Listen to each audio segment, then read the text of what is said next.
All right, so let's continue talking about functions, and we're going to discuss how to find the domain of a function.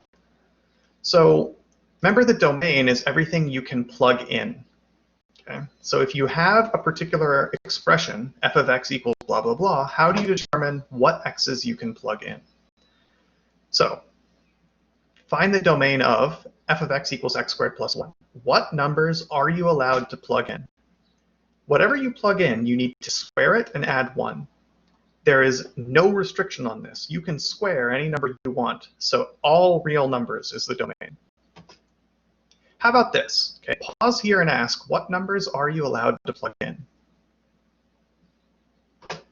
Okay, the important thing to note is you need to divide by x squared minus 25, and you can't divide by 0. So x squared minus 25 can't be 0.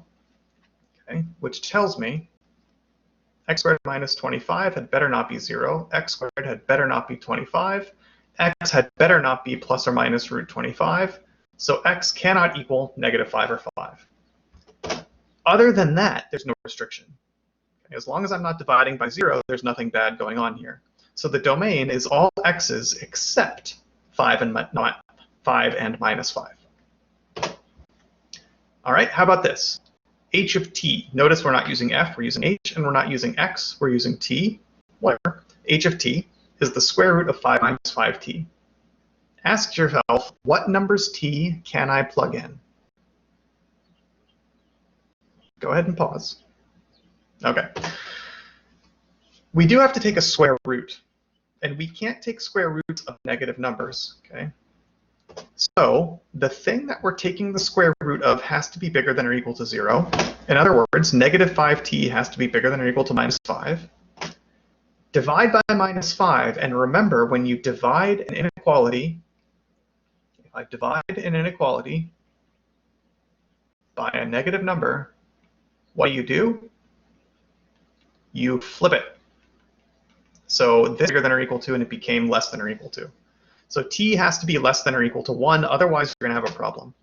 So the domain is all t's less than or equal to 1. We can write this in two separate ways. I don't care what you use. This is set notation, all t's less than or equal to 1. This is interval notation, all t's, whoops, go back, all t's less than or equal to 1, including 1. And this square bracket at the end means include the number. Notice on the left we don't include minus infinity because infinity is not a number. All right. Can you find the domain of this function? Pause here. Okay, hopefully you have a certain answer. There are two things that are going on. We have a square root, but we also have a division. So the square root says the thing I'm taking the square root of had better be bigger than or equal to 0. In other words, 2x had better be bigger than or equal to minus 6. Divide by 2. I don't have to flip it. Okay. So the square root says x has to be at least as big as 3. But I also have this division by x minus 2. So I also want x minus 2 to be 0. In other words, x to not be 2. So I have two restrictions. X has to be bigger than or equal to 3, but also x has to not be 2, which you can write using set notation, just like this. Okay. If you wanted to use interval notation, you would say x has to be bigger than or equal to minus 3, so I want to start at minus 3 and include it, but it can't be 2, so I go all the way up to 2 and I don't include 2. Then I start again from 2 and I go off to infinity. If you wanted to use interval notation, you would use this. You can put a comma here, or you can put a union sign if you're comfortable with that. But it's all x's from minus 3 to 2, including minus 3 and not including 2, and then all x's bigger than 2. I happen to think set notation is a little more convenient in this one. It's just all x's bigger than or equal to minus 3, except for 2. Honestly, if you wrote it out as a sentence like that, I'd be fine. All x's bigger than or equal to minus 3, except for x equals 2 is also totally acceptable to me. So how do you find the domain of a function? Start off by assuming it's all real numbers. If there's any division, you can't divide by 0. If there are any square roots, you can't take the square root of a negative.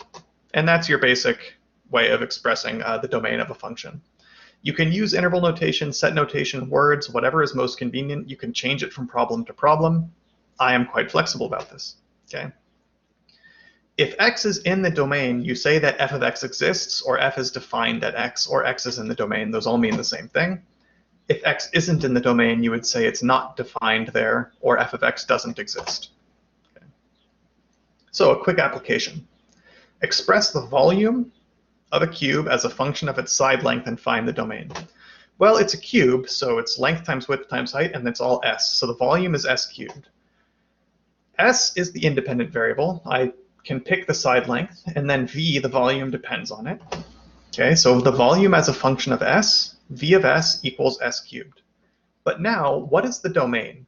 If you were just looking at this, without any context, you would ask, what am I allowed to cube? Anything. But in this particular setting, it was the length of a side of a box. And having a negative side length doesn't make any sense. Having 0 side length makes less sense. It depends on who you're talking to. They might say a cube with side length 0 is just nothing, or they might say it doesn't make any sense. The book has gone with the option of setting s equal to 0 is also kind of silly. So if I'm talking about an actual physical cube that exists, the side length had better be positive. So because this came from a sort of word problem with a specific scenario behind it, the domain was a little different. So our next video will cover sum, difference, products, and quotients of functions.